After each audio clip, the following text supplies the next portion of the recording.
So today what I'm planning to do is just add a few more things to extend and probably complicate the work we did yesterday. It's actually not really possible to read the plot orientation of literary texts as giving the meaning of literary experience. Like the plots may actually indicate one particular line of orientation, but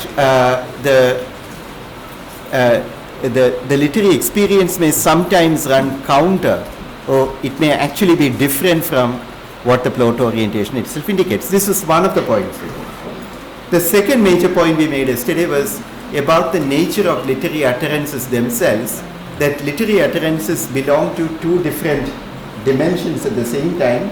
On the one hand, they seem to operate within this avowedly literary domain, aesthetic domain, and on the other hand, everything in the aesthetic domain is also part of a larger public domain which is more directly political. These were the 2 points we were trying to make.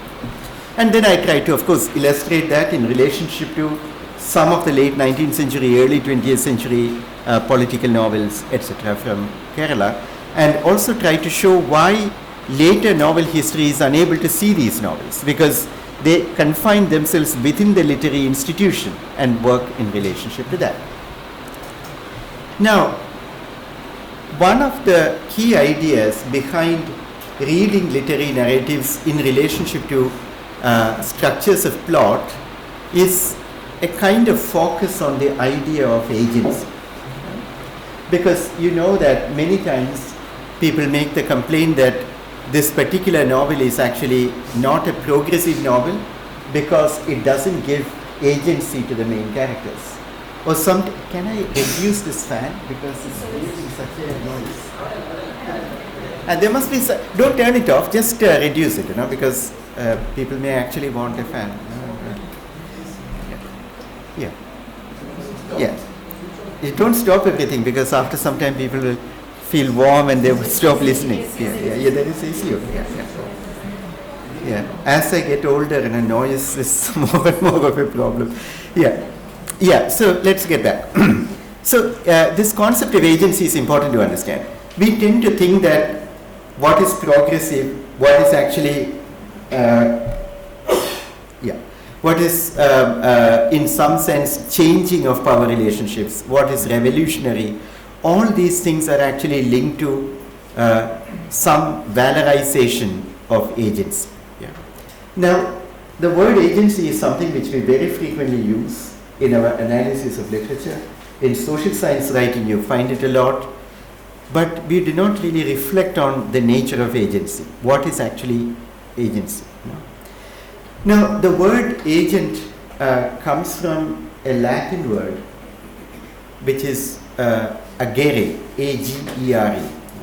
Agere literally means to act.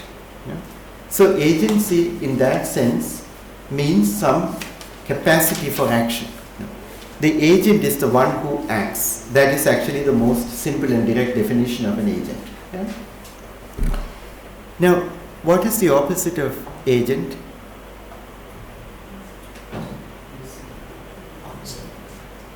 What's the opposite of subject? Yeah, that is object. But what's the opposite of agent? Pardon? No, individual is opposed to collective, for society. Individual is one, that's the idea. Something which cannot be divided, that is the idea. It has nothing to do with action as such, yeah? No. Pardon? No. That is great. Yeah, that's not, the opposite of anything is actually non-that, yeah? So that doesn't help us very far. Now, I'll give you a clue. The word agent is about the one who acts. And we tend to use the adjective active for people. Passive. So, active's opposite is passive. So, what is the opposite of agent? Agent is a noun. What is the noun form which is linked to passive? Pardon? No, agency is about agent. What's the opposite of agency? Pardon? Not patent, patient. Patient, yeah? Now, this is important to understand because now the word patient has lost that meaning, you know. But if you think about why we speak about people who are ill as patients, you will understand it. Because a patient is somebody who is actually in a state of suffering, somebody who is incapable of action. Yeah? Now, so one last question. What is the opposite word of action? Inaction is one, but think activity, passivity, yeah? No, think with passive, patient, etc. Patience? No. The word is actually passion. No. The word is passion. You know, but when we think about passion, we think about people who are in a state of emotion. But think about Christ's passion. What does it mean? Yeah? Christ's passion is actually about Christ's suffering. Yeah? So the word passion really means somebody who is at the receiving end of actions, but somebody who is not initiating actions. Yeah? So just to sum up, you know, this is I thought it's good to speak about this because these words we often do not see this particular sense of them, you know, because the vocabulary has been so colored by agency that we cannot think of a mode of existence which is very different from agency, except in terms which are derived from agency, like inaction, inactivity, etc., etc. But passion is a different kind of thing. Passion is actually a state of being affected, a state of being the object of actions rather than initiating actions. So the sense of passion in the sense in which we also now use it, like he was in a state of passion, yeah? It also has that sense, like you have heard about crimes of passion. Yeah? Like in a court, the court often actually would reduce the punishment given to some crime which is committed in a state of passion. Like killing of one spouse or spouse's lover in a state of adultery, you know? Or some insult which is actually, or somebody find, you know, your dearest person being attacked or insulted and you react to that. Sometimes courts actually agree that, well, this person actually committed this crime not with premeditated intention, but in a state of sudden upsurge of emotion, which you call a state of passion. Why is it called a state of passion? Because you are not fully in control of your actions. That is the idea there. Now, you know that people who are insane or declared as insane, they also are seen as not entirely responsible for the actions they perform. One great example of that in history is Althusser. You know, Althusser killed his wife, you know, and he began, you know, there is a description of that killing in his autobiography. You know, he began massaging her and he began putting more pressure on the neck, and she is 70, in her early 70s, and she dies.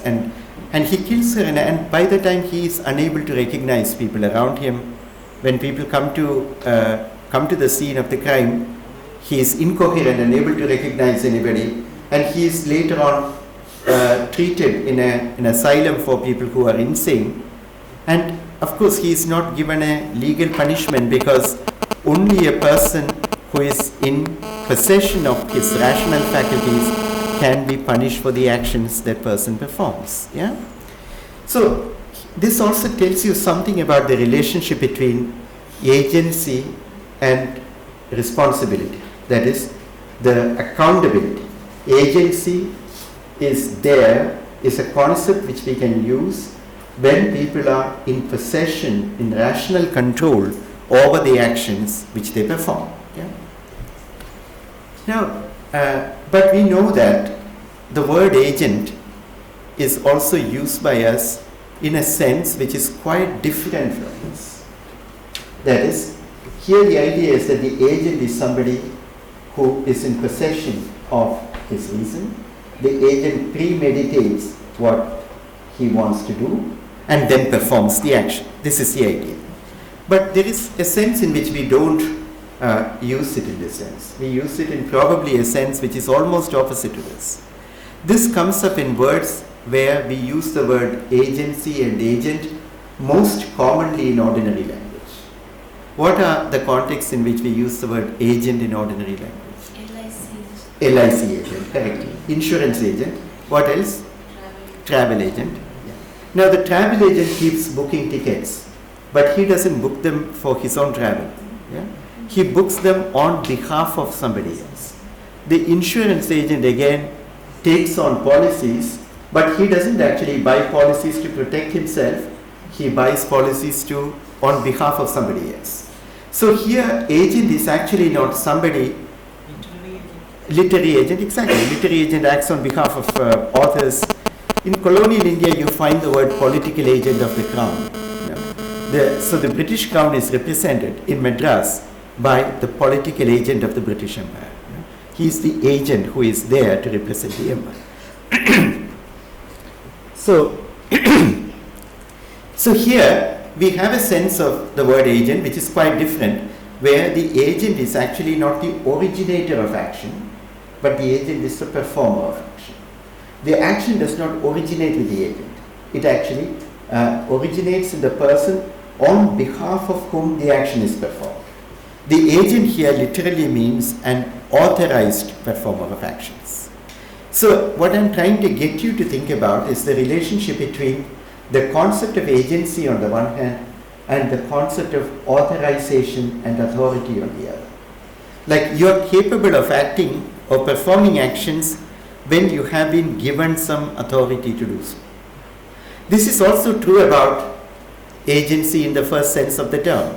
Even when we speak about certain characters as possessing agency or not possessing agency, the idea here is that they have not been given the authority to perform actions. Yeah?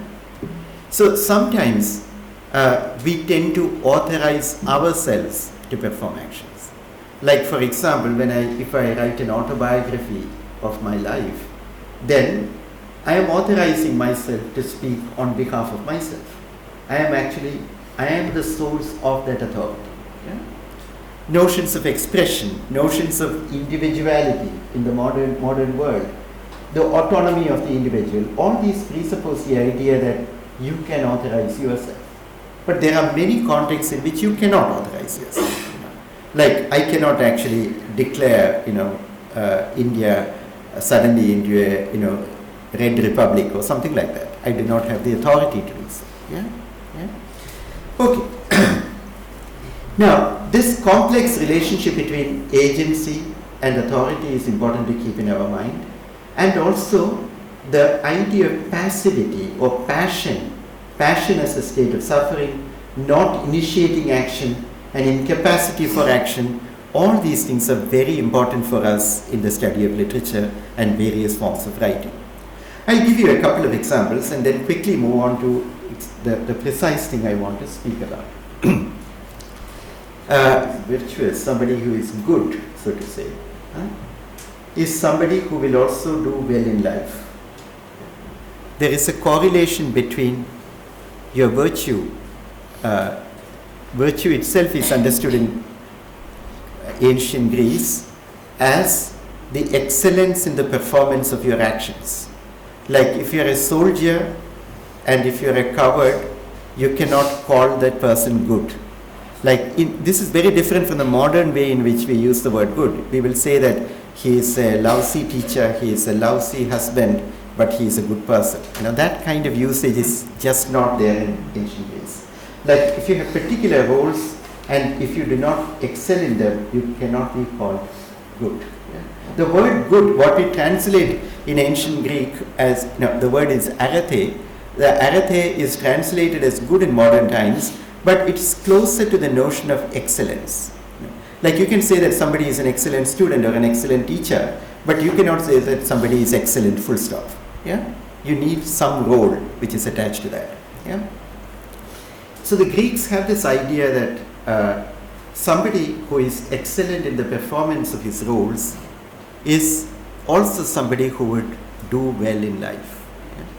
But you have a situation in tragedy where somebody who is excellent in the performance of his actions, somebody who is regarded as good, ends up in misery.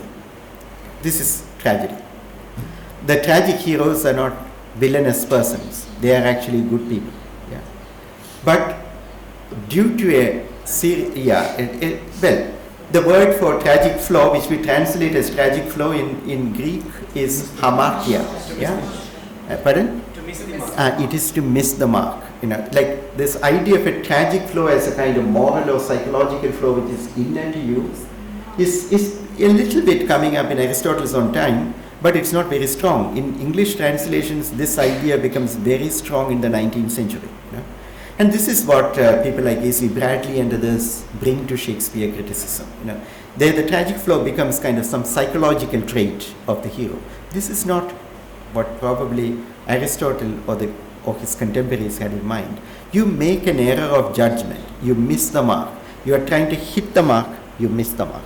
Now this is the idea. Yeah? So this missing the mark can result in actions which you did not intend. Yeah? Like Oedipus, for instance, did not actually want to kill his father. He wanted to kill this particular person who was insulting him on the road. Yeah? And he did not want to marry his mother. In fact, his whole life he has been trying to escape that prediction, the prophecy of the Delphic oracle.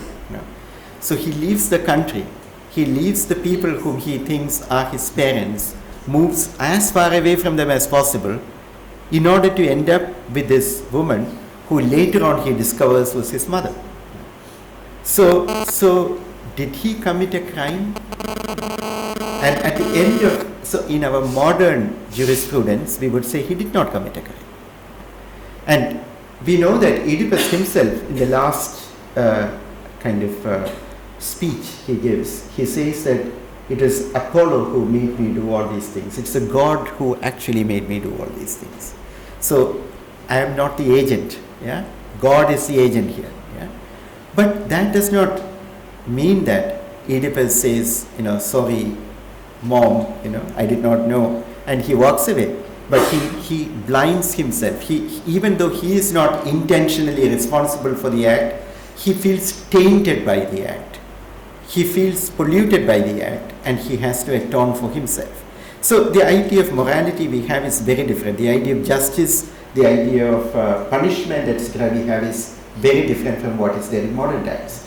But that's not the point I was trying to make. The point I was trying to make is that in the case of Oedipus, Oedipus is not really agentive in the full sense of the term because the action does not originate in him. It originates in a state of ignorance. Yeah? So he knows that it is actually wrong to kill his father. He knows it is wrong to kill his mother. He is doing everything not to do those actions. Yeah? Still he does it in a state of ignorance. So ignorance can be seen as attenuating responsibility. Yeah? Aristotle has a long discussion of responsibility in this book on moral philosophy which he wrote called Nicomachean Ethics. In one chapter of that you have a long discussion of responsibility. And the main point he is trying to make is that responsibility depends on where the action originates. Like imagine that you committed a theft and you may do it intentionally or somebody may threaten you, unless you steal this and bring it to me, I am going to kill your children, or whatever. And you may do it. Yeah. Somebody puts a gun to your head and makes you sign something. Yeah. So here the action originates in that guy with the gun. Yeah.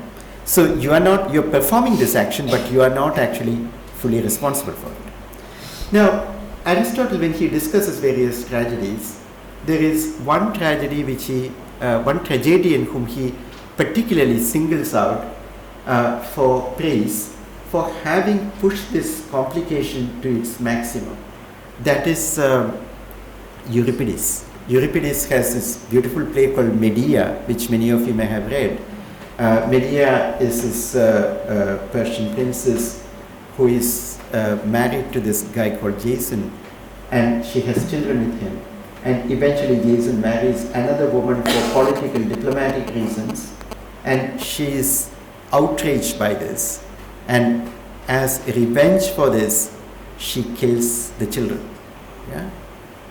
And so she knows that it is a terrible act that she is going to perform. In fact, Medea says that, I know that this is horrible, but the word in Greek is thumos, overcomes me, passion overcomes me. This passion for revenge overcomes me. I cannot control my actions. So there you have the most complex one where the agent can see that these are my children. And it's a horrendous act actually to kill these children. But still I am doing it in spite of myself because I cannot quite control this passion. The passion is actually acting there. Yeah? So in the case of Oedipus, you may feel more sympathetic with the hero, but in Medea, the playwright is pushing to that maximum. You cannot actually, because the injustice done to her is making her suffer so much that the pain itself becomes this passion which makes her do things which are not in control. Yes.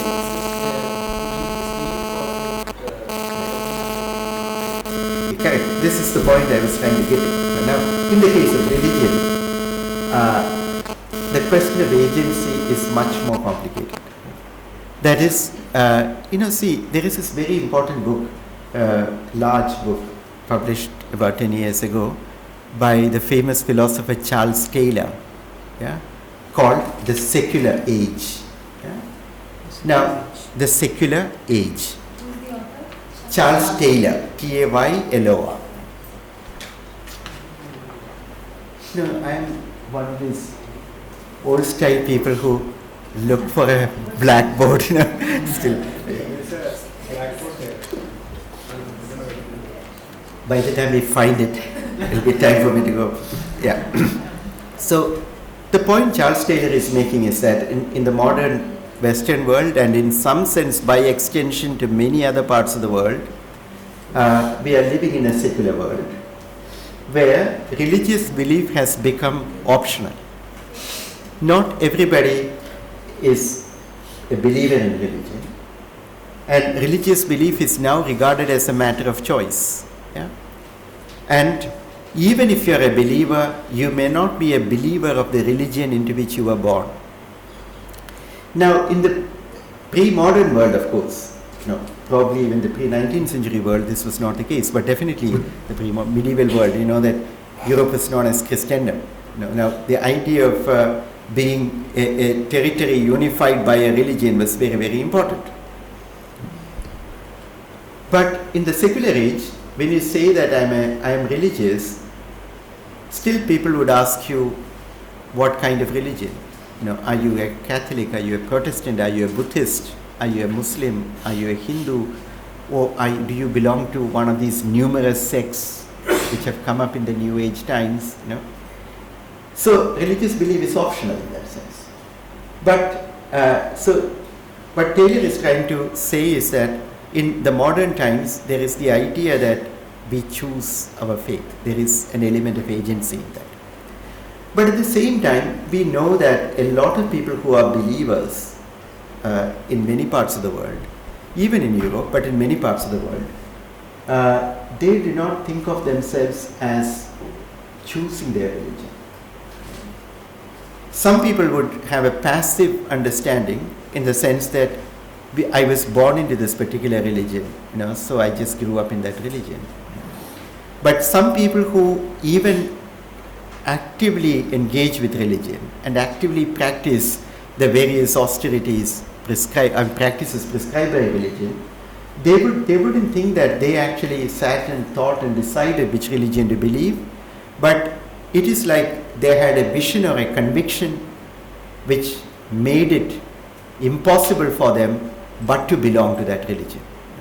Like in the case of conversion narratives, you often find this. Like conversion, you know that there are different kinds of conversion. Like sometimes people rationally think, and then you decide and convert.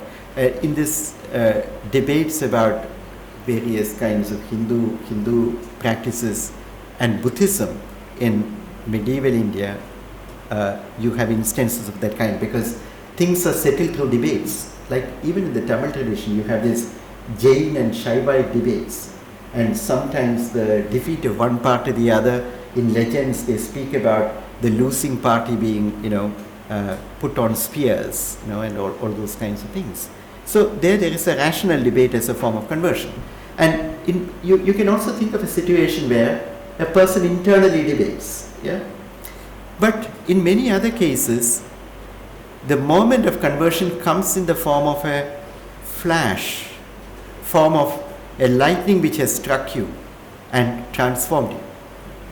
Like one of the most oldest and one of the most beautiful autobiographical accounts of conversion in the Western tradition is St. Augustine's Confessions.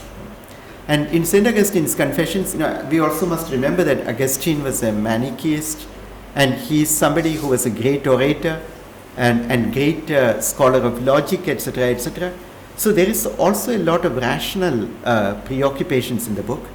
But then the crucial moment of conversion comes from a kind of internal pressure, and he's overhearing a child calling out from next door, "Take it and read." Now the child is saying something to somebody, but he thinks about it as an omen and picks up the Bible and opens a page and begins to read. And he thinks that this is like an omen, which is actually meant for myself. One of the oldest autobiographies in Malayalam, modern Malayalam, is also a conversion narrative, which is written by this person called Yakob Ramavarman, who is from the Kochi royal family, somebody who converted to Christianity, Basel mission convert. And Yakob Ramavarman's autobiography is this kind of recitation which he gives at the time of his hastapana, or confirmation as a preacher. Yeah. In this again, you will see that there is a kind of rational deliberation and thinking going on, but the crucial moment of conversion is not one of taking a decision rationally, but it is almost as if you are pushed into something, you are pulled into something. Yeah? There is some kind of pressure which you really cannot resist any longer. Yeah? So we don't have much time, otherwise I would have told you a bit more about this Ramavarman's autobiography, which is very, very interesting. Now that book is called Yakob Ramavarman de Atmagatha. Yeah? And there is a book publication as well. I think Paul Manalil edited that, and it was discovered after a long time. People had forgotten about it, and he published it first in Bhasha Poshini, then I think DC Books published it as a short book. Okay. Yeah. Yes. Yes. Recently. His name is Ramachandran. I see. Okay. Okay. Yeah.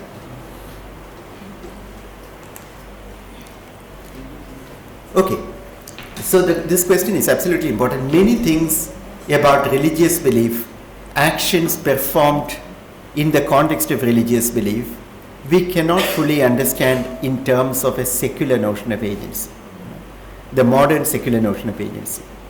People perform actions authorized by a structure of faith or a structure of belief. An extreme instance of this, of course, is seen in spirit possession, where people actually are, inhabited by dead people's spirits. Now, I don't know if you believe in spirits, but for the moment, let's believe in spirits. Yeah, yeah, you do. Good. Yeah.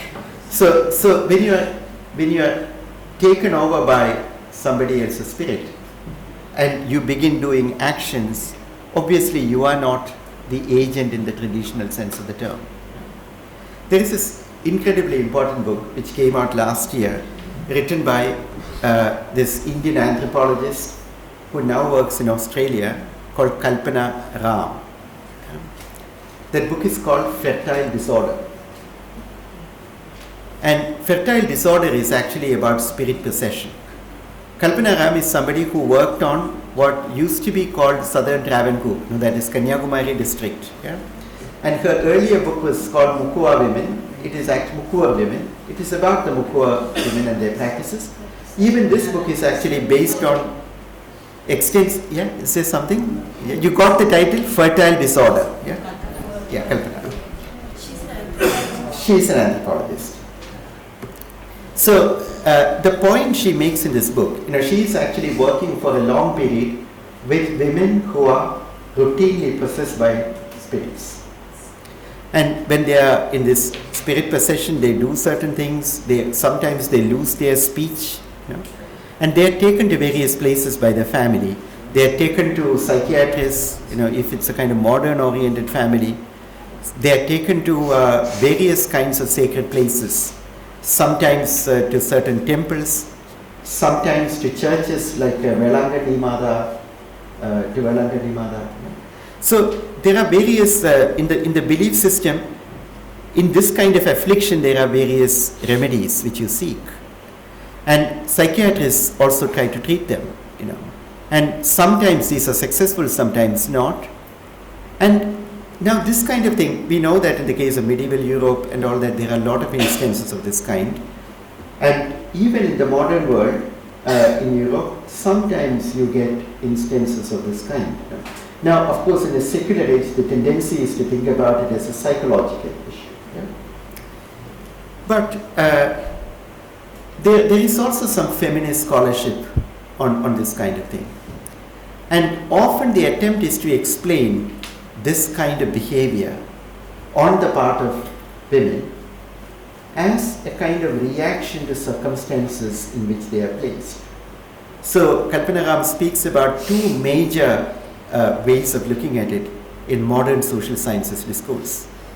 One way of looking at it is to say that this kind of spirit possession is a kind of sign of the world of the person who is being possessed collapsing. The person is in a state of complete non-agency, and that helplessness expresses itself in the form of spirit possession. That is, a woman is actually married off to a new household, and there the mother-in-law and other relatives are oppressing her. The husband himself does not seem to really give her the kind of security or protection.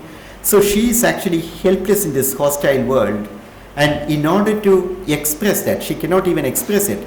So as an expression of this, she collapses. Her identity kind of collapses, and she behaves in this erratic way as if she is possessed by somebody. So spirit possession allows her to forget who she is, allows her to disown her identity. This is one kind of reading. There is a more feminist reading which actually argues that no, this is actually a form of resistance and subversion. Because when you are possessed by a spirit, you can abuse your mother-in-law. Sometimes you can even beat up your mother-in-law. Yeah? And they won't beat you back because it's a dead woman who is beating you. But then they may get a mandravadi who may beat you. Yeah? Yeah. But so here there is the idea that you are actually in some sense expressing a kind of resistance or subversion by adopting this mechanism of spirit possession. There are studies of this kind, again anthropologists, and there is a very important anthropologist from Taiwan or Malaysia, Taiwan I think, Iwa Ong, a very important anthropologist. She had I remember she had a beautiful study of this garment making factories, and where a massive number of women are employed, and the circumstances of employment are quite harsh. So you're working all the time, and you do not have any freedom. And also these are cultures where probably people work in a way which is not so regimented, and so this is completely oppressive. And then periodically somebody would see a ghost in one building, and they would refuse to go to that building. Yeah. Or somebody would say that the machine is actually possessed by a ghost, and they would not work. Yeah. So there is a tendency among anthropologists to see this also as a kind of protest against oppressive structures of power. So the ghost is actually used as a means for striking work, so to say. without really articulating it as a politically agentive act called strike. Yeah? But the idea behind these readings is that the woman is actually choosing. In some sense, she is not really possessed by spirits, but she is choosing to be possessed by spirits. Yeah? But in a lot of cases, spirit possession, this is not strategic action. People feel they don't remember what happened. And Kalpana Ram speaks about one woman who has been possessed by spirits over and over again, that she kind of becomes friends with the spirits. In Tamil, the word is palakam. Palakam is familiarity, but it also means a certain kind of intimacy. Yeah? So she engages, how did you, you came looking for me. How did you find me? Did you find me by the smell, or did you find me by the color of my clothes? So, she would ask things like that. So, the question Kalpana Ram asks, which is actually what I'm trying to, what's important for us, is not really this question of strategic action, but the question, what kind of subject do you have to be in order to be possessed by spirits? In other words, what is the kind of subject who is vulnerable to possession or open to possession? It is not a matter of conscious choice, but you are in some sense receptive to possession. Now the question arises, who possesses you? Who are these spirits? And not everybody who dies becomes a ghost. You have to die what in Malayalam we call durmaranam. A bad death or inauspicious death or untimely death or unjust death in order to become a ghost. So, what is a durmaranam or inauspicious death? There is an element of injustice in it. In two senses. One is the larger sense that somebody who is in the prime of one's life, who still is full of potential, is cut short by death. There is an injustice in that. Now, of course, we have Heidegger in Being and Time at one point saying that a newborn child is already old enough to die. Yeah? That's the nature of human existence. But at the same time, a child is seen as all potentiality. An old man is seen as having life behind him. Yeah? Mainly life, but he still is potentiality. Right? So potentiality is cut short. That is one sense of the term. But there is also another sense that the death of the person happened in circumstances which indicate some kind of injustice. Like in the case of Kalpana Ram's examples, one woman dies of poison, drinking poison. It is seen as a suicide, but we do not quite know if she drank poison on her own or if poison was given to her by her husband without telling her. We do not know if it's a murder or not.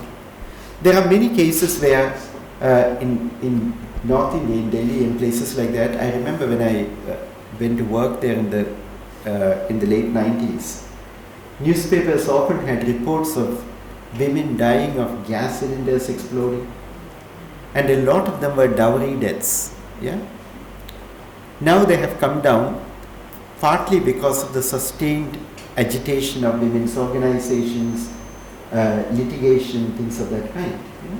So many of these kinds of deaths are actually durmaranams, which call out for some kind of recompense of this injustice. But there is nobody to be compensated. The person is dead. But in the moral universe of the community, there is some unfinished business about this justice. Yeah? So it's also interesting and important to understand that people who come to possess these women are not very, very close relatives of theirs. It's not like somebody's mother or sister or spouse comes to possess you. It is also not a total stranger, but somebody who lived in the locality, somebody with whom you had some kind of contact, who died this kind of unjust death. And the woman who is possessed, in Kalpana Ram's view, is somebody who is affected by this death. not in a kind of purely personal way on account of one's friendship or intimacy, but affected by this injustice. That is the kind of subject who is vulnerable to possession. Somebody who is affected by this unjust death and who involuntarily becomes a bearer of the memory of that unjust death. It is as if these unjust deaths are calling out for some space within society to occupy and mark themselves in the memory, the collective memory of that community. Yeah? And in that sense, the people who are possessed by spirits are like witnesses. They are bearing witness to acts of injustice. Yeah? So is it clear to you so far? Now, so passivity, like a person who is possessed by a spirit is active precisely to the extent to which that person is passive.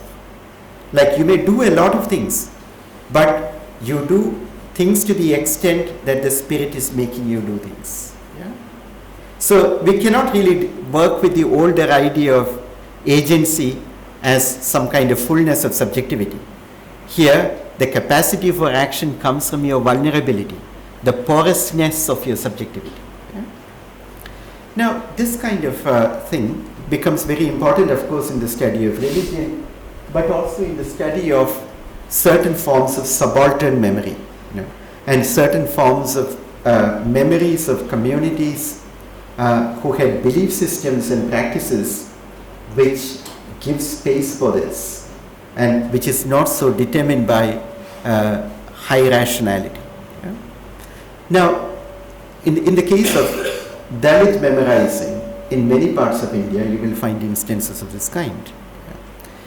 Very briefly, I wanted to speak a little bit about one of the great Dalit writers from Malayalam who died about 5 or 6 years ago. This is this short story writer called C. Ayyappan.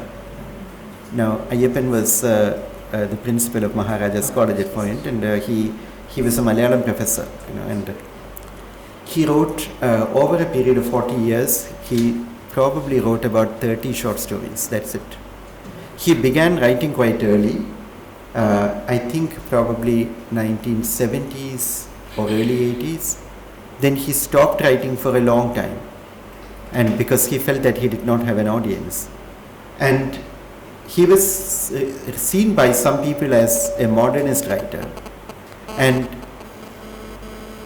the famous short story writer who passed away in his youth, V.P. Shivakumar, and the poet K.G. Shankarapilla, these are some of the people who actually commented and praised Ayyappan's work at that time.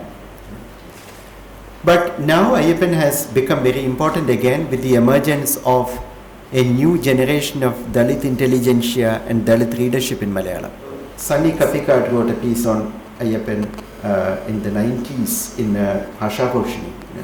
And that is, you can see probably that's the beginning of I think 90s or early 2000s, I don't remember, a kind of reading of Ayyappan's work.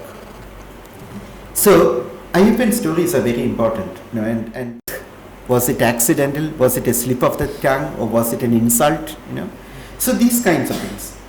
And there is a powerful story called Pranda, where a middle class person called Krishnankuti, when he's married somebody who is actually quite well off, he's concealing his Dalit identity, and one day from his home town, people come in a taxi, some of his friends come in a taxi with his sister who has become insane, and they are taking her to the mental hospital.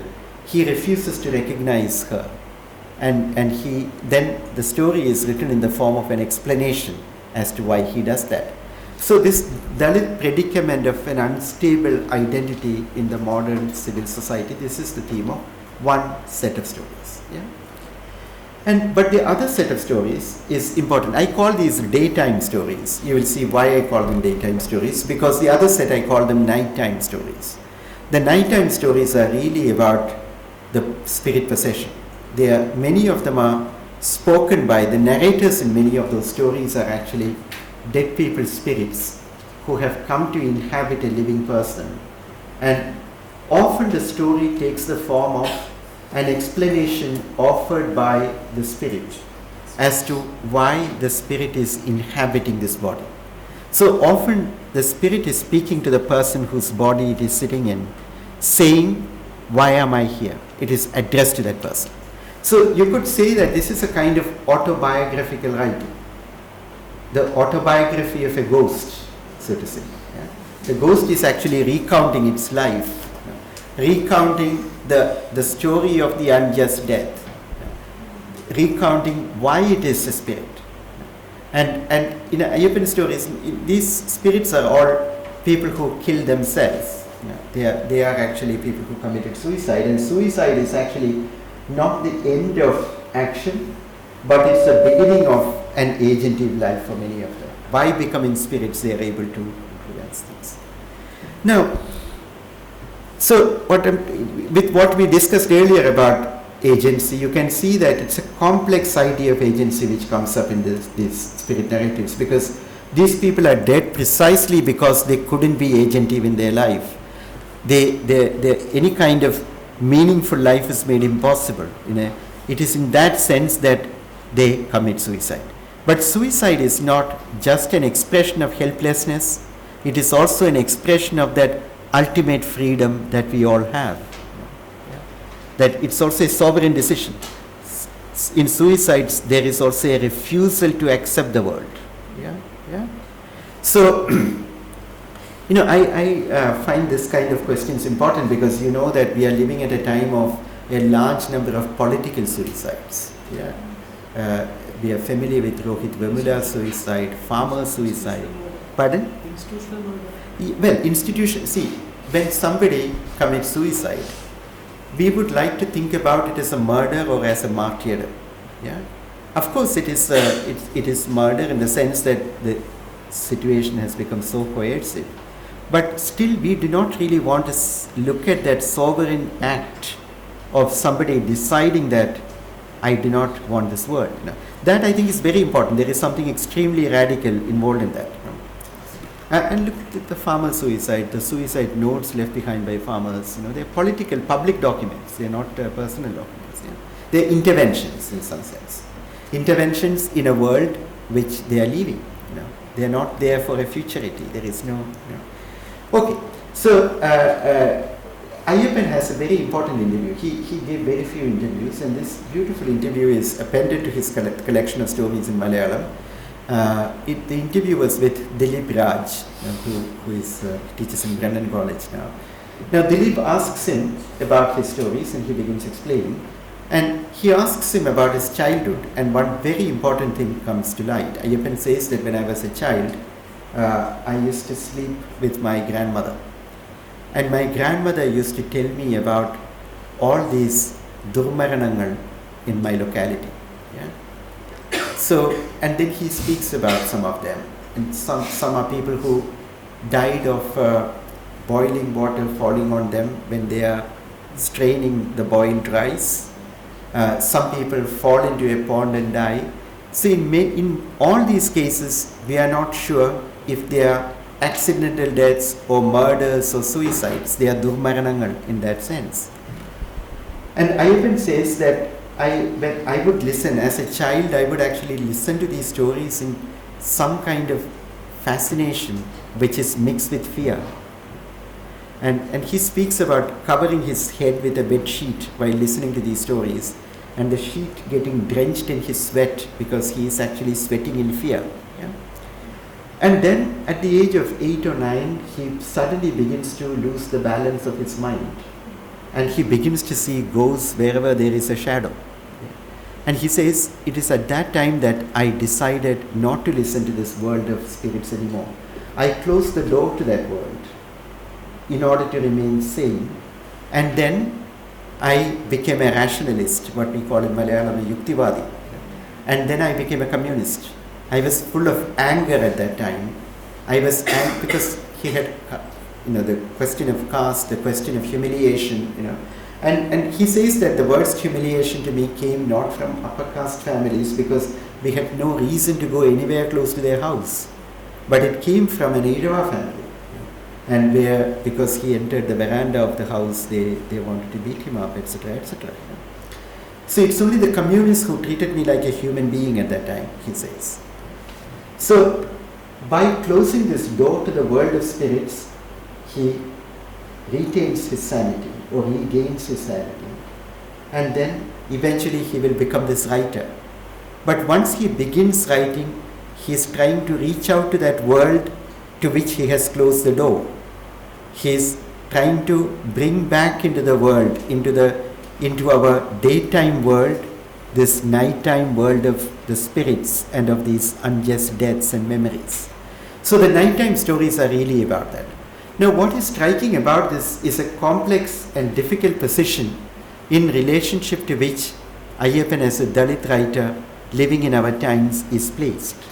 That is, on one hand, he feels the absolute importance of reconnecting with that world of beliefs and memories, which do not qualify as history in the modern sense of the term, but this is history, and this is one of history's forgotten doubles, to use Ashish on these words. These stories of spirits, these stories of Durmaranams, the legends, the mythologies of the community, these are all the history of one's community. This is where the past of one's community is present. Yeah. But you had to close the door to that world in order to become the writer that you have become, and now you need to connect with that. So in order to articulate it, you had to close the door to that world. But to articulate it, you have to connect with that world through the interstices of that door. Through the crack in the door, you have to reach out and mobilize these spirits. Yeah? So this is a very, very interesting figure of literature, because literature in the modern sense of the term, we tend to think about it as the author's kind of, in some sense, sovereign expression. But in this kind of writing, it comes alive precisely to the extent you are losing control and you are actually trying to reach out to something which had endangered your sanity, yeah, and you have to capture it, yeah. So Sanil Mohan, who teaches in Mahatma Gandhi University History Department, he is of course one of the strongest historians of Dalit pasts in India, and he has this very important book called The Modernity of Slavery, which I would recommend that you read, because when we read about Kerala modernity, we do not really read much about slavery.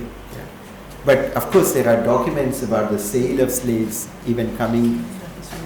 Pardon? His name? Sanal Mohan, S-A-N-A-L Mohan. And so Sanal's work is about one particular religious cult which begins to develop in early 20th century around the figure of Poigel Apachan. Poigel Yohanan, who is known as Poigel Apachan. Now, Poigel Apachan was actually a Protestant preacher to begin with. Then he eventually leaves the church altogether. He becomes a kind of independent preacher. Then he leaves that Christian framework altogether. And in the beginning, when he preaches, one of the things he says, here I am actually drawing on Sanal's work, is that when I look at the Bible, I see the letter to the Romans, letter to the Corinthians. There is no letter to the Pulayas. I am carrying that letter. Now, this preaching is, we have to actually create our kind of relationship with the faith. Yeah. Pratiksha Raksha Deva Sabha. And then after Pratiksha Raksha Deva Sabha, he repeatedly emphasized that in the history of people, we do not see a single letter written about us. No, absolutely. Yeah, Kananila Raksharavu. It's actually a song which he wrote. So we have to create that history. How do you create that history? You do not have archival documents. Sanal Mohan finds archival documents in the missionary archives, where some of these things are documented. In the state archives, you may find few sale deeds, because Travancore government owned slaves, the church owned slaves. Yeah, and then he goes on to say that he devises practices, rituals through which the history of slavery can be enacted. So people dressing up in the attire of their ancestors who were slaves, and palatopi, and all that, and lamenting, this lamentation, songs of lamentation about being yoked with an ox to the plow and being made to plow the field, etc., etc. So in these performative rituals, you have actually a kind of keeping alive of a past, bringing alive a past. Now, Ayyappan's stories have some relationship to this kind of memorizing. That is, he is not writing from within a religious framework, but it is as if he is looking at a past of that kind, a belief systems of a past, through the screen of literature, which actually kind of hides it and reveals it. And this, I think, is an extremely important figure to understand. Now, one last point, since you had asked me to speak on some questions of autobiography. See, in Dalit autobiography, one of the challenges we face is that often people try to read Dalit autobiographies in terms of the kind of plot structures that autobiographies provide us with. That autobiographies are seen as a kind of self-narration, explaining how you became what you are. So, in the case of Dalit autobiographies, many of them begin with stories of suffering and resistance to that, and then they end in a position where, of course, you have not reached a position of arrival, but you are engaged in a struggle. Sometimes you have acquired education. Even your becoming a writer is a sign of some progress from the beginning. So in this sense, a lot of people read Dalit autobiographies as narratives of struggle and reformation. Of course, these are narratives of agency in that sense. But if you look at what constitutes the power of Dalit literature, it does not really come so much from the progress that these heroes have made or writers have made, but more from the testimonial account they provide to instances of traumatic events, of humiliation, caste discrimination, oppression, etc., etc. These are the most powerful moments in many of the autobiographies, where they are actually speaking, they are recording a moment of non-agentiveness, where they are bearing witness to that moment when they could not be full subjects. And in many cases, these are instances of humiliation. Now, humiliation, that's the last point I'll make, then I'll stop. Humiliation is an important and difficult concept to understand. There is a very important book which you must all look at, Gopal Guru edited volume called Humiliation, Claims and Contexts, edited by Gopal Guru. Yeah? So in that book you will find, Ashish Nandi has an important essay there. Gopal's book has an essay by a political theorist called Sanjay Palshikar called Understanding Humiliation. Understanding humiliation, the argument is that when you say that you are humiliated, you are actually making a kind of performative claim. That is, you are saying that I ought to have been treated in a different way. Avarenne apamanichu. When you say that, you are implying that that is not the right way to have behaved. Yeah. So implicitly, you have some kind of idea as to how the society should treat you.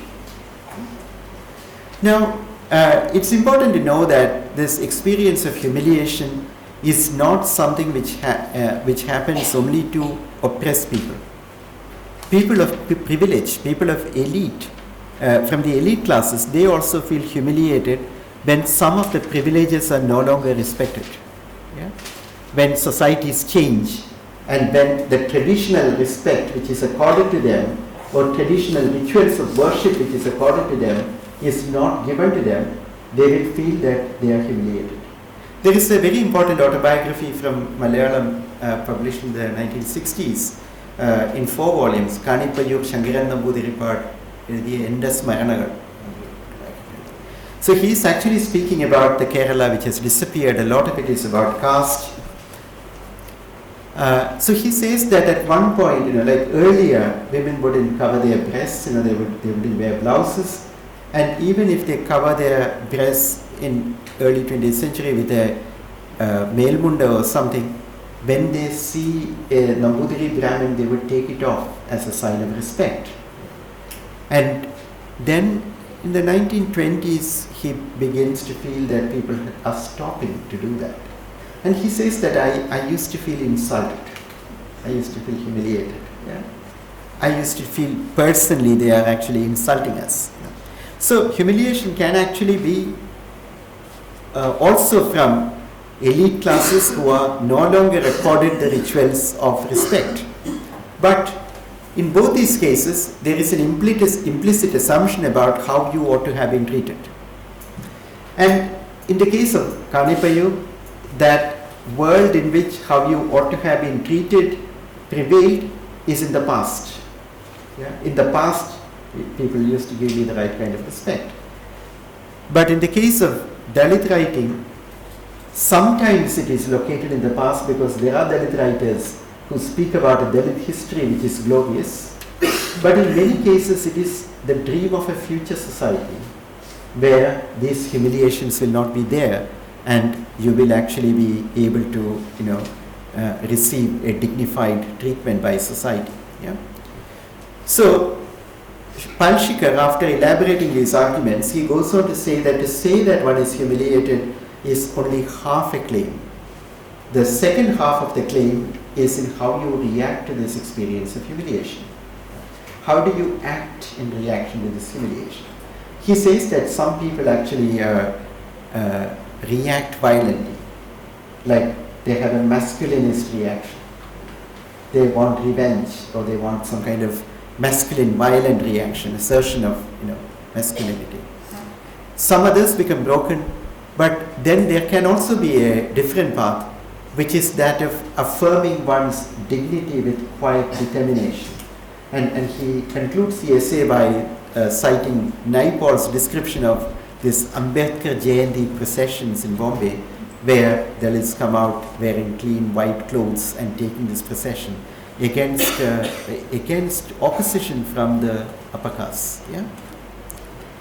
So, in some sense, Palshikar's essay, it makes this valuable point about the question of the claim and how you ought to have been treated. But it eventually ends by saying that to say that one is humiliated is only half a claim, and the remaining half is about being agentive in relationship to this. What kind of action do you perform? But this second part of the argument I found it disappointing because it takes your attention away from what really happens in humiliation. What is the feeling that you have when you are humiliated? What is at the heart of the experience of humiliation?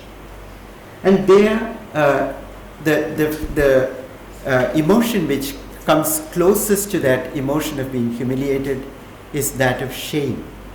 Yeah? Now, shame, the word shame, of course, is used in many ways. When you say to somebody, "Are you not ashamed of yourself?" It actually means that you are doing certain things which, if you have any sense of dignity, you would be ashamed about. But shame is not really guilt. You could say that what Oedipus felt was closer to shame rather than guilt. Yeah? Shame is about something which is kind of constitutive. If you're guilty of something, you can say that I'm sorry, I apologize, you can beg for forgiveness. It is difficult to see what actually would be the right kind of compensation for shame, because it is a feeling of some kind of constitutive inadequacy in the subject, in the self. You feel that there is some deficiency in yourself, in your very existence. Yeah? So, some of the best analyses of shame come from philosophy, and there is quite a bit of that. There are people who have tried to argue that shame is about being exposed to others in an improper way, in a way in which you do not want to be exposed. Yeah? And in Dalit humiliation and humiliation of women, this becomes very important, because you know that one of the paradigmatic rituals of humiliation is to make somebody naked. Parade somebody naked. we read in the newspaper about things like that. And sometimes in prisons, when after you are arrested, you're made to strip and or wear just your underpants, and in police stations to interrogate you. To answer questions, you do not need to take off your clothes. It's actually a thing of humiliation. But nakedness in itself is not humiliating by definition. We have to understand that. Like when you go to a doctor, and if the doctor asks you to take off your clothes, you don't ask, how can you ask me to take? Yeah, you think that your nakedness is a neutral thing there. Yeah? And of course we know that in erotic context, nakedness is a positive thing. Yeah? But this forced denudation is a humiliating act, because when you are forced to strip, you are made to expose yourself in this improper way, and you find that you cannot inhabit your body anymore. So you want to disappear from that field of vision. You cannot inhabit your body, you cannot escape from your body. So you see that even when their hands are held and they are stripped, often people try to kind of withdraw. They try to withdraw, make their body shrink so that they can try to disappear from this world of visibility. So this analysis which I am presenting here owes itself to arguments made by the famous French philosopher Emmanuel Levinas in one of his early books, and more recently by this Italian thinker Giorgio Agamben, who actually reuses Levinas's ideas. So what I'm trying to say is that what gets visibilized in humiliation is an impossibility of inhabiting subjectivity. Yeah? And this experience of impossibility is what is foregrounded in those moments of humiliation which appear in Dalit autobiographies. So, Dalit autobiographies may have a structure of progressive development and struggle, of agentive action, but the affective power of Dalit autobiographies, the impact it has on the moral conscience of society at large, really comes from this bearing witness to this impossibility of subjectivity, the impossibility of occupying your body, occupying your subjectivity. That is really what is at the core, the affective core of the politics of Dalit autobiography. It is not the narrative of struggle. I'm not saying that the narrative of struggle is irrelevant, but the narrative of struggle, like the way I spoke about plot, is an element, it's a prop to perform a political work. At the center of the political work is this affective visibilization of this impossibility of inhabiting one's body, one's subjectivity. Now you can understand why Ayyappan's work is also interested in figures of instability, where you are not quite yourself. Either you are possessed by a spirit, or you have become a spirit who, in order to inhabit the world, need to possess somebody's body, or you occupy some kind of seemingly stable position in the modern society, but constantly threatened by instability, humiliation, etc., etc. Yeah? So this, I think, is a very, very powerful figure.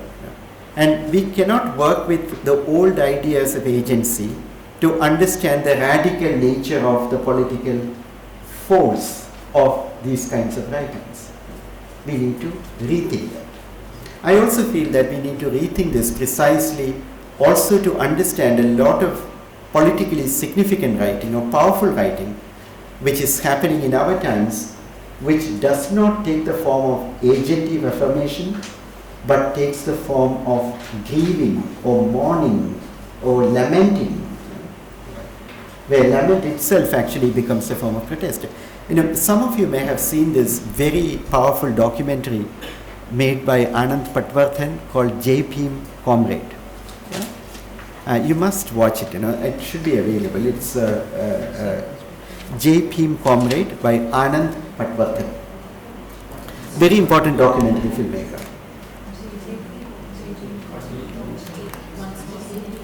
Yeah, Anand Patwardhan is, JP is the Dalit salutation, comrade is a left address, so JP comrade, yeah. And JP comrade is actually about,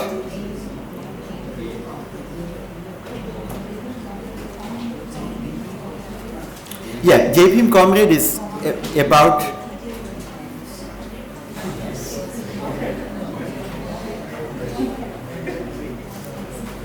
yeah, JP comrade is about the suicide of a very important Dalit Marxist singer in Maharashtra called Vilas Gogre. And he committed suicide in protest against a police shooting and police atrocities in this Dalit colony called Ramabai Ambedkar colony, where people were protesting against the desecration of an Ambedkar statue. Now, Patwardhan makes this film over a long period of time, then he delays its release because court cases were still in progress about this issue. Vilas Gogre, upset by this atrocity, committed suicide, writing on the wall, long live Ambedkarite unity. He wrote a slogan, that's a suicide note in some sense. Yeah? So what's striking about this film is that the film is in the form of people talking about Gogre. So it's in the form of what you can call lamentation, yeah? Mourning, it's in the form of mourning. But it's also, of course, speaking about the incident, ideas of fact-finding, testimony. But it also is a film about music, a musical trajectory of protest music, which is also music of lamentation. And what happens to that tradition after Vilas Gogre, yeah? Kabir Kalamanch in the present, are seen as, in some sense, continuing that strand of music. So, in works of this kind, it is very difficult to distinguish between what is protest and what is lamentation.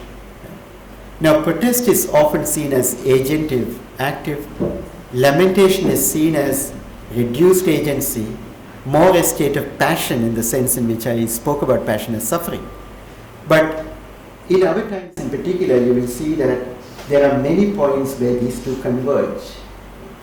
Whether it be the protest of the mothers of disappeared people, whether it be the protest of people who have lost people in refugee situations, you know, where people actually protest with little photographs of people who have disappeared. You know. These have the structure of a mourning ritual, you know. But mourning itself is actually a form of political, intervention and agency. The older forms, the simplistic forms of agency and passivity, will not help us understand this. This is really what I wanted to say. So what time is it? 11. So we have 25 minutes for questions and answers.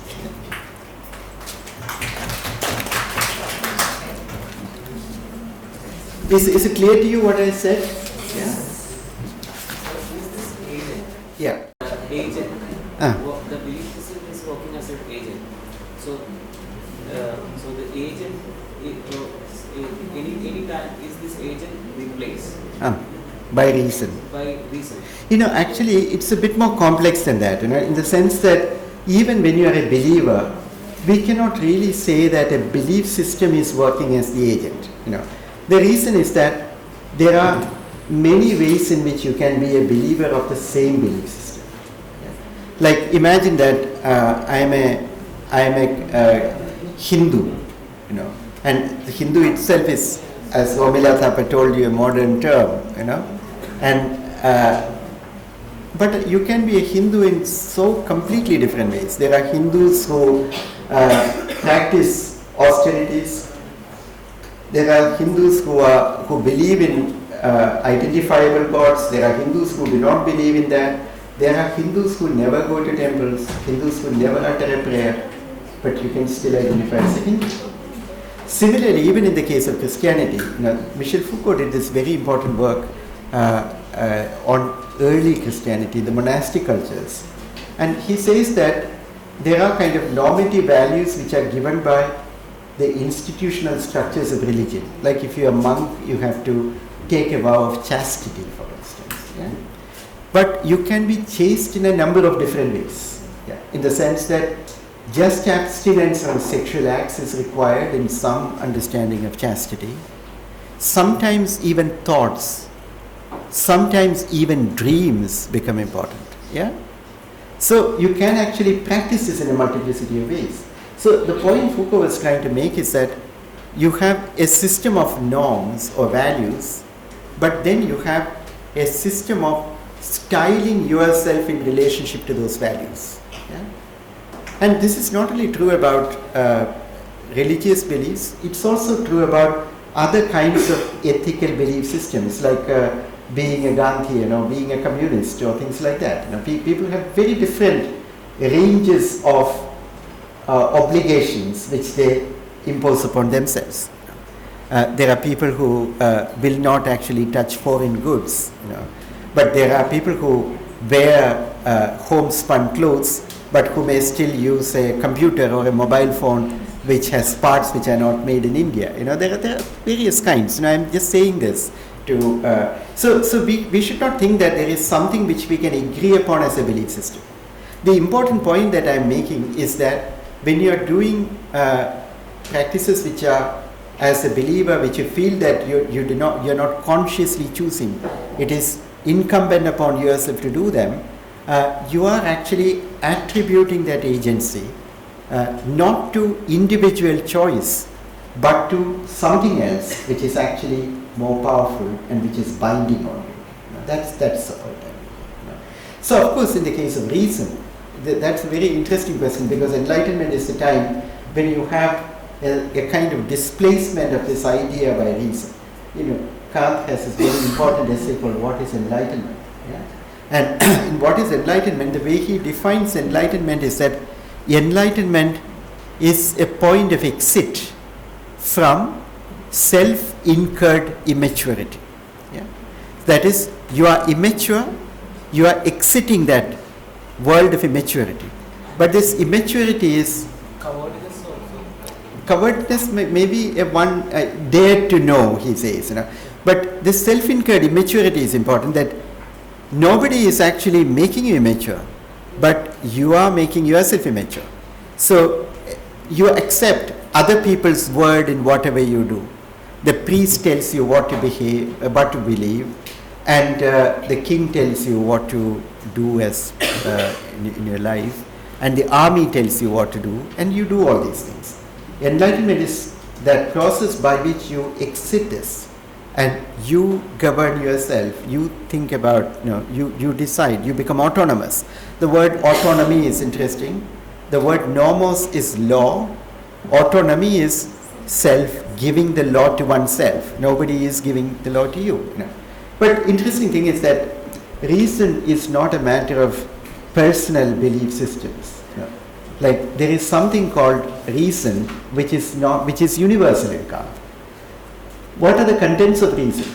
That is very difficult to specify. You cannot actually say that doing such and such things are rational. What does it mean? Reason is the name of one of the powers of the human mind and the human subject in Kant, like imagination, sensibility, etc., etc. The important thing about reason is that it's not confined by our natural existence. That is, we may actually be hungry, we need food because we are like animals, we are natural beings, but we may decide to sit on a hunger strike. Yeah? There we are actually going against our instincts as natural beings on account of some principle which reason has chosen. Yeah? But what is this reason? Reason, in Kant's second critique, that's what it is about. What is the moral law that you need to follow? What is good? What should I do? And Kant comes up with this kind of empty formula, say that you have to prescribe to yourself as moral law what you will prescribe exactly in the same way to everybody else. Maybe I'm misquoting the thing. Basically, the idea is that whatever thing you impose on other people, you have to impose on yourself, and vice versa. Only that can become a maxim of reason. Yeah. So based on this, reason may compel you, tell you to do certain things. You are doing it not because it makes you happy to do it, but you should do it out of the rational compulsion. This is Kant's argument. This is what Kant calls duty. Duty is prescribed to you by reason. It is my duty to tell the truth, so I will tell the truth regardless of if whether the person asking me is seeking to murder the guy who has just run this way. So duty is this absolute prescription of reason. In fact, about doing good actions, like charity, for instance, if you do it because you are moved by sympathy, that's not very good for Kant. That's actually more like you're doing it out of your inclination, which is personal. But you must do it out of duty. This is the idea. Now, the kind of arguments that we have been presenting is about the limits of thinking about reason as the only ground of obligation, only ground of the kind of compulsions that we feel. There are these other things where you do not quite belong to yourself. You belong to a multiplicity of other elements, whether it be your community, your past, the past which appears in the form of spirits. So in literature, as all of us know, that in Hamlet there is a thematizing of this. Hamlet's ghost actually is about a certain obligation imposed on a modern subject by the past. Should you behave according to that?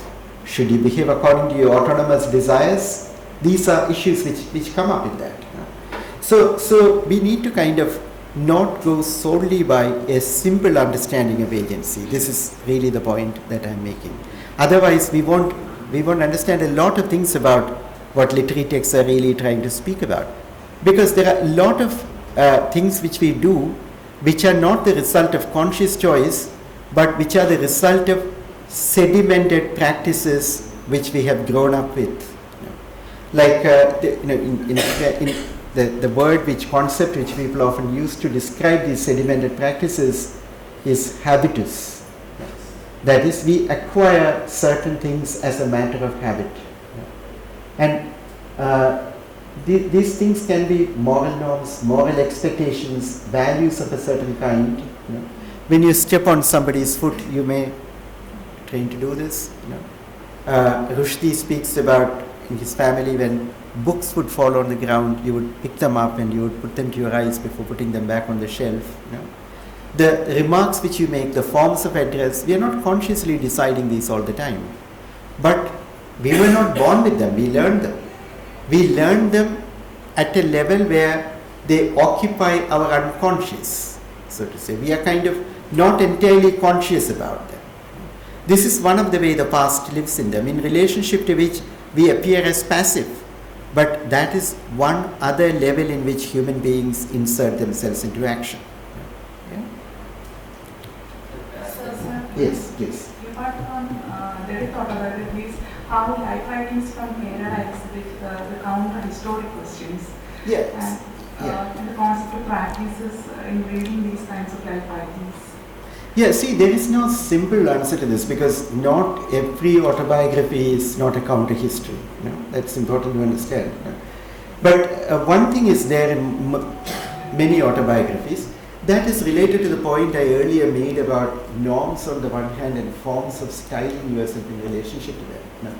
Like there are autobiographies written by social reformers, autobiographies written by people who see themselves as working according to a certain principle, certain ideals. And at the same time, in the autobiography, sometimes you find moments when some other element which is operative in them, which is not part of their main central narrative, comes to light. I'll give you one example. There is this very important autobiography in Malayalam written by C. Keshavan, who was actually the Chief Minister of Travancore Kochi State and very important reformer and campaigner in the Ijava community and later on political activist. So C. Keshavan speaks about his going to Kodungalur Bharani, in his autobiography. So first time he goes, he is a little child and he goes with his uncle and other people. And you know, Kodungalur Parani, you know, there was a Parani Pata, you know, Pura Pata, which is seen as sea, you know, and so the child does not know any of these things. And his uncles and cousins and all are singing these songs when they get there. And the child also sings along with them. And then he comes back home, and after a couple of days when he is doing something, he starts singing this. And his father beats him and says that, don't ever sing this here. Huh? And then the second time he goes there, he is kind of entering his youth. He is an adolescent. And at that time he knows some of these things, and a kind of erotic understanding of this becomes possible for him. And he really enjoys this kind of masculine thing of that song and Tirapata and all that. And the third time he goes to Kodungalur is as a reformer to campaign to put an end to this practice of Paranipata. Yeah? And so his narration in the autobiography, of course he is writing this as a social reformer and who is at the later years of his life. So when he is commenting on Kodungalur Parani, he says the arguments about the history of Kodungalur Parani in the Irawa campaigns and the social reform discourse. Many people argue that the Paranipata itself, these obscenities themselves, are the signs of a kind of Brahminical conquest of Buddhist practices in Kerala. Yeah? This was a Buddhist nunnery, and it was attacked and conquered, and the Buddhist nuns were violated, and this whole thing is a kind of commemoration of that. Yeah? So even as he presents his early visits, this is accompanied by a kind of social historical commentary which comes from this point of view of reform, a reform historiography.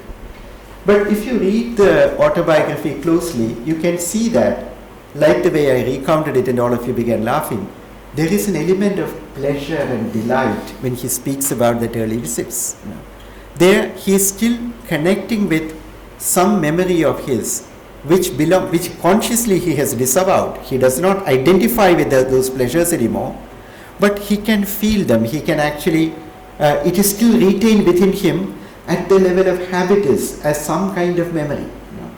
Now, so in other words, what I am saying is that even as Keshavan consciously places himself within the world of modernity and the values of modernity, there are instances where it slips, and you begin to see an oscillation between a form of subjectivity which he had earlier and something which now he is disavowing himself with.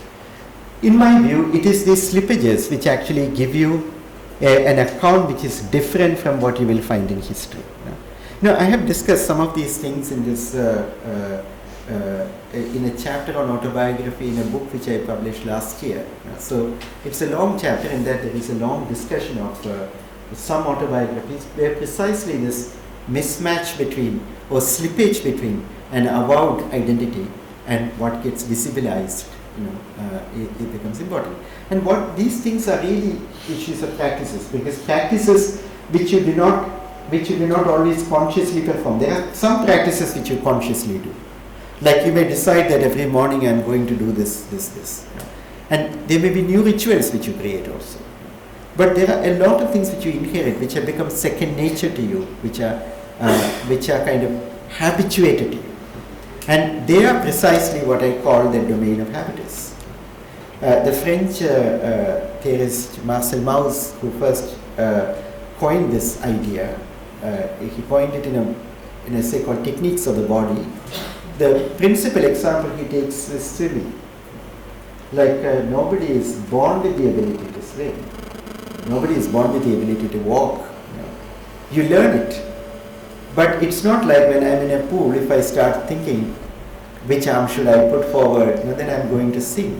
So the body behaves because the body retains the memory of what you have learned, the techniques. So a lot of things in social life and moral life are also of this kind. And literature and part of literary studies is an opportunity to look at them, which you may not find in historical documents. Yeah? So just to extend Yeah. a bit on what you were Yeah. saying. When you say that man belongs to a multiplicity of habits of rituals, how do you position the individual's choice there? Yeah, yeah. The individual's choice, see, again, this is a general question. In different cases, what you'll find will be quite different. But every choice also involves some kind of renunciation. That's the nature of decision. All decisions involve a moment of violence. They are also cutting off the other possibilities. So decision is not some kind of automatic fulfillment of your whole subjectivity. It's about deciding what you're doing and isolating that from the other possibilities. And that violence is intrinsic to action, intrinsic to decision. So if there is a multiplicity of choices, for each choice that you make, you are also each choice that you make, you are also paying a price. Yeah? That is what we need to study. Sometimes I feel that people, when they read literature, they kind of think what characters should have done. Yeah? That is, this character is behaving in this way, or this author is behaving in this way. This is not what should have happened. And that is not probably the best way to understand what is going on. As I said, what people do, what they do not know, is a part of a kind of literary machine which makes certain effects, certain experiences. What we need to do is to play the thing in slow motion and find out how these effects are generated, what is the politics of that. That is really the more important and interesting issue. Yeah? So, I was just interested in this concept of humiliation that you were talking about. So, there is a way in which people now consciously choose to adopt a narrative of victimhood. So, I just happened to read that there is a way in which, when you say you have been victimized, there is a way in which you have a sense of entitlement. And there is a way in which justice comes to stand by you and you go unopposed. I'm just curious to know your stance on this. The thing is, what I'm trying to say is that the experience of humiliation in its complexity goes beyond the idea of that notion of victimhood as entitlement. In the sense that at that moment of humiliation, you cannot actually occupy the position of any subjectivity. Victimhood is a way of bringing it back to a social domain of justice, accountability, guilt, what other people should feel as guilt towards you, etc., etc. And that is more in tune with what people like Palshika were arguing, that how do you take it forward?